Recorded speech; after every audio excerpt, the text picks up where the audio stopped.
Salve, salve, amigos da astronomia em todo mundo. Meu nome é Sérgio Sacani, sou editor do blog Space Today e você está assistindo a mais um Space Today TV.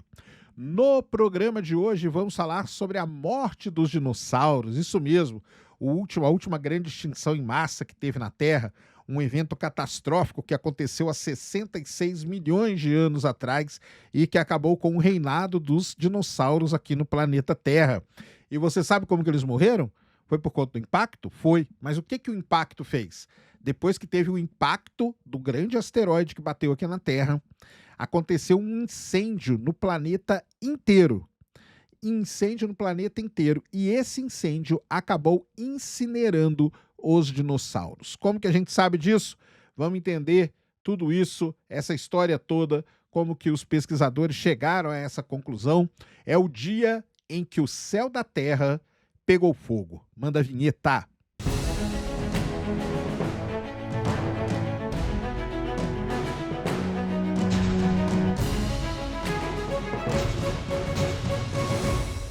Muito bem, pessoal, vídeo novo aqui no canal. Antes do vídeo começar, você já desce aí, já deixa o seu like, já se inscreve no canal para você não esquecer durante o vídeo e para ajudar a causa da divulgação científica no Brasil. Hoje, como eu falei, vamos falar da morte dos dinossauros, um evento que aconteceu aí há cerca de 66 milhões de anos atrás. Para quem não sabe, né, um asteroide que se calcula aí ele tenha entre 13 e 15 quilômetros de diâmetro, bateu na Terra a 20 quilômetros por segundo, atingiu a península ali chamada de Yucatán, certo? Com 60 graus de inclinação e abriu a cratera que hoje é conhecida como cratera de Chicxulub, tá? Por que ela tem esse nome, né? Para quem não sabe, é porque era um pessoal originário que vivia ali.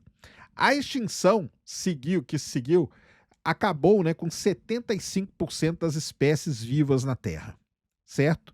75% do que era vivo na Terra morreu. Só sobrou o quê? Só sobrou peixes, né? E só sobrou aves que conseguiam mergulhar muito fundo para pegar alimento. Foi isso que sobrou, tá? Mas o mecanismo, a gente fala que foi assim que os dinossauros morreram, né? A gente sai falando por aí, ah não, como que os dinossauros morreram? Foi lá, bateu o asteroide e matou os dinossauros. Mas foi assim? A gente não sabe. O mecanismo exato que matou os dinossauros, a gente não tem muita ideia. Mas os pesquisadores estão aí, estão trabalhando. Para vocês saberem, lá em 1990, uma equipe já de pesquisadores propôs que a reentrada do material ejetado geraria um pulso de calor capaz de incendiar, né, o planeta quase todo, beleza?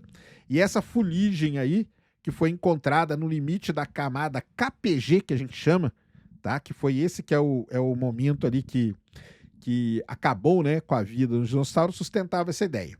Mas em 2013 foram feitas simulações e tudo mais, e os pesquisadores que fizeram a simulação argumentaram que esse pulso ele seria fraco demais para se estender além de 8.000 quilômetros do impacto. Ou seja, esse pulso, porque bateu o asteroide, levantou um monte de coisa.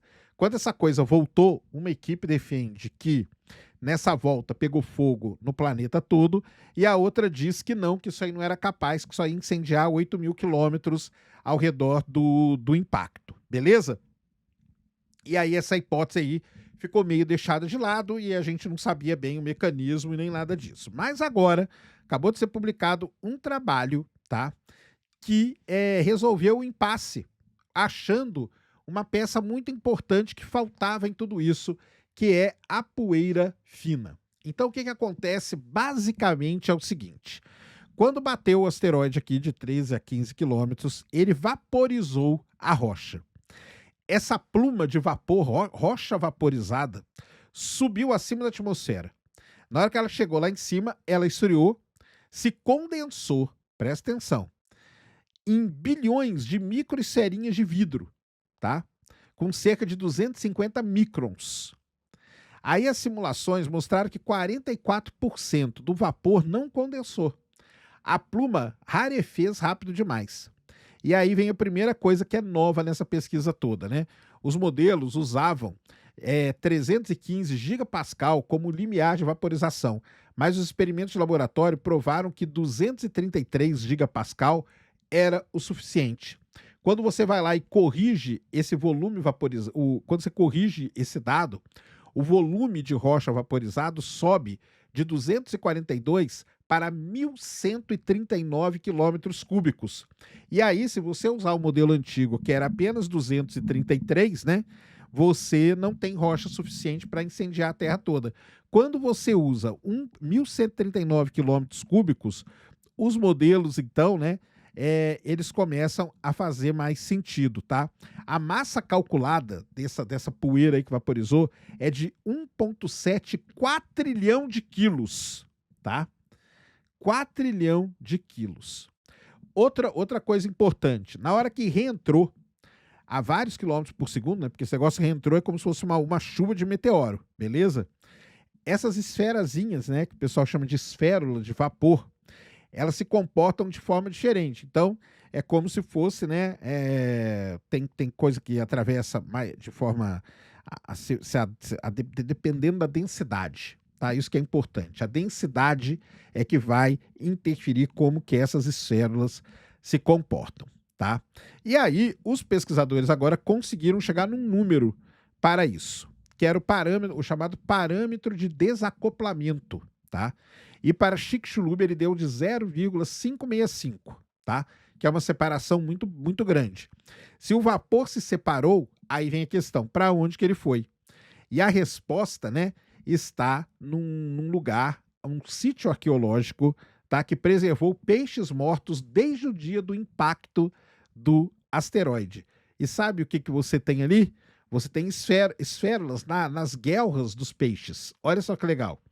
E acima dessa camada, então, para a galera entender, né, como que acontece isso, o geólogo ele vem estudando. Aí ele estuda uma camada e achou esses peixes de 66 milhões de anos. Na hora que analisou ali as guelras, eles viram que tinha esferinha dentro da guelra dele. Show de bola.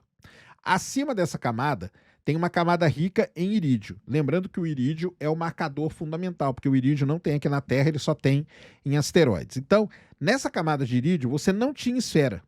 Você só tinha poeira, tá? Isso quer dizer, né, que o vapor condensou tardiamente como poeira fina. Tem um outro lugar, que é uma bacia, chamada Bacia Raton, tá, que confirmou o mesmo padrão em 2025. O material do asteroide numa camada de poeira depositada anos depois. E o efeito dessa poeira é que comanda todo esse estudo. 1,6 quatrilhão de quilos de poeira na alta atmosfera, tá, vira um cobertor opaco que devolve o calor para a superfície em vez de deixar esse calor escapar. E aí,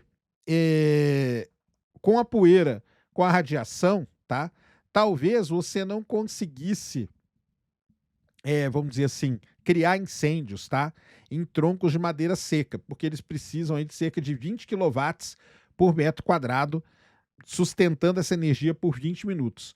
Só que o fogo de verdade, ele não começa pelos troncos, ele começa pelo capim que está seco, e pelos líquens, e pelos pedacinhos de pinheiro que estavam ali, que você só precisa de 8 quilowatts em menos de um minuto para o incêndio começar. É assim que começa o incêndio, tá? É assim que começa o incêndio.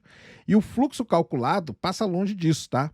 Então a energia cinética da própria poeira ainda não entrou na conta e os experimentos de ignição aí, né, que é o que eles precisam saber e tudo mais, é o que está dando aí o que falar. Ou seja, não dá para bater o martelo ainda. Aí é o seguinte, quem estuda a morte dos dinossauros tem uma outra ideia do que pode ter acontecido, que é o vulcanismo intenso de um negócio chamado Trapas de Deccan, que hoje fica lá na Índia, tá? E aí é o seguinte, se hoje, no mundo aí de quem estuda a morte dos dinossauros, falam que a morte deles não foi causada simplesmente pelo impacto, mas também pelo extremo vulcanismo que foi liberado nas Trapas de Deccan, que é tudo na mesma época, tá? Então, os autores desse novo estudo aí, eles argumentam que que para tudo isso aí, né, você precisa ter uma combinação dessas coisas aí, tá? Embora eles digam que só o calor aí desse incêndio pode ter causado. Mas o problema é, será que essas partículas, quando voltaram, elas tiveram energia suficiente para iniciar esse grande incêndio? Então é essa que é a história. Isso é muito importante, por quê? Porque a gente vai atrás de uma hipótese que estava enterrada, né?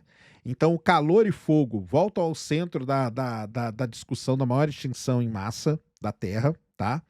E outra coisa, né? Você consegue prever de forma estável tudo isso, tá? Então isso é muito legal o que acontece. Qualquer sítio arqueológico, que no caso não é nem arqueológico, né? Eu falei arqueológico, mas tá errado, tá? É paleontológico, né? Qualquer sítio desses, nesse limite KPG, que são as camadas ali geológicas onde aconteceu a extinção em massa, eles têm que ter essa poeirinha fina aí se o modelo estiver certo, tá? Outra coisa a favor da ideia de que foi só um incêndio que matou os dinossauros, tá? Isso explica o padrão de sobrevivência, tá? Quem cavava tocas sobreviveu, quem mergulhou na água sobreviveu, igual eu falei para vocês no começo, né? As aves que conseguiam mergulhar profundo sobreviveram, os peixes sobreviveram e tudo mais. Então isso aí tudo é muito interessante. Foi tipo uma seleção para ver quem achava abrigo antes, tá? E durante décadas, né, os modelos eles subestimaram essa pluma aí por um fator de quase 5, porque estavam usando uma da equação ali que eles estavam, uma das equações que eles estavam usando estava errada. E aí foram os experimentos de laboratório com rocha de verdade que corrigiram isso. Por quê? Porque a galera pôs fogo em pedra. Simplesmente isso que eles fizeram. Eles colocaram fogo em pedra. Então, pode ser que não foi só a escuridão, porque quando levantou aquela poeira toda, tampou o sol. Pode ser que não seja só isso que matou os dinossauros. Pode ser que não seja também os derramamentos vulcânicos das trapas de Deccan. E pode ser que os incêndios aí causados pela rocha vaporizada, quando ela voltou para a Terra, tenham um papel fundamental nisso. Será que um dia nós vamos descobrir o que aconteceu? Não sabemos, né? Não dá para saber. Mas os caras ficam estudando tudo isso aí sobre os dinossauros. Por quê? Porque é a última grande extinção em massa que a gente teve na Terra. Então é bom a gente saber, né, como que aconteceu tudo direitinho para a gente não ter surpresas, né? Então, porque vai que, né, bate um asteroide aí de novo, a gente tem que saber o que a gente tem que fazer. Será que fugir para as cavernas é uma boa ideia? Será que cavar uma toca e se esconder embaixo da terra é uma boa ideia? Será que mergulhar no fundo do mar é uma boa ideia? Então, tudo vai depender de qual mecanismo que está rodando aí para poder acabar com a vida no planeta Terra. Mas é um estudo muito interessante, tá? E é um estudo que demonstra bem o que é a ciência, né? A ciência é justamente isso. Ela nunca é um negócio fechado. Ah, quer dizer agora que foi assim? Não sabemos, tá? Essa agora é uma hipótese dos incêndios que voltou à tona, que ela estava ali guardadinha. Ela voltou à tona agora, por quê? Porque os caras corrigiram ali várias coisas, corrigiram a equação que eles estavam usando, não subestimaram a quantidade de poeira, não subestimaram nada disso e chegaram a essa conclusão. Pode ser que amanhã surja outro estudo falando que não, ó, as trapas de Deccan, na verdade, que elas são muito importantes e tal, tal. Então, não é um negócio fechado, mesmo porque ninguém, né, aqui estava lá para ver os dinossauros, coitados que morreram neste fatídico dia. Mas algo catastrófico aconteceu na Terra. Fica aqui a pergunta assim, ó. Se eu tivesse uma máquina do tempo para poder voltar num determinado evento do planeta, eu acho que eu voltaria para esse dia aí, para o dia em que os dinossauros morreram, para tentar entender tudo o que aconteceu, né? Deve ter sido, na verdade, não foi uma coisa só, foi uma série de eventos, mas para poder entender isso direitinho, eu teria curiosidade de voltar para esse dia aí, quando os dinossauros morreram, que ainda mais tem isso, né? A gente não sabe que dia que eles morreram, né? Existem aí estudos muito legais que tentam pegar fósseis de plantas da época para tentar indicar, e a teoria mais assim plausível é que os dinossauros tenham morrido numa belíssima tarde de primavera, tá? Então, vamos ver. Mas tá aí então, o que matou os dinossauros? Foi só o impacto e a escuridão? Foi o impacto, a escuridão e as trapas de Deccan? Foi o impacto, a escuridão e depois o incêndio que tomou conta do planeta? Ou foi o impacto, a colisão, o incêndio que tomou conta do planeta, mais as trapas de Deccan? Eu sou sempre para juntar tudo, tá? Mas o pessoal está falando aí que nesse novo modelo deles, a energia seria suficiente para deflagrar um incêndio global no planeta Terra. Vamos ficar ligados aí para ver se temos mais novidades. Mas tá aí então o dia em que os dinossauros morreram e que o céu pegou fogo no planeta Terra. Este era o vídeo que eu queria trazer aqui no canal para vocês agora. Espero que vocês tenham gostado. Se gostou, já sabe, aquele tapa no dedão, aquela voadora com tudo no peito do like, isso ajuda pra caramba o vídeo e o canal a ganhar relevância. Nunca se esqueça do pacotão youtubístico, compartilha, favorita. Se inscreve no canal se você ainda não é inscrito, deixa aí nos comentários o que você quiser saber. Tamo junto dioturnamente na luta contra a má divulgação científica no Brasil e contra a anemia na divulgação da astronomia no nosso país. Mais uma vez, meu nome é Sérgio Sacani, sou editor do blog Space Today e você acabou de assistir a mais um Space Today TV. Fui!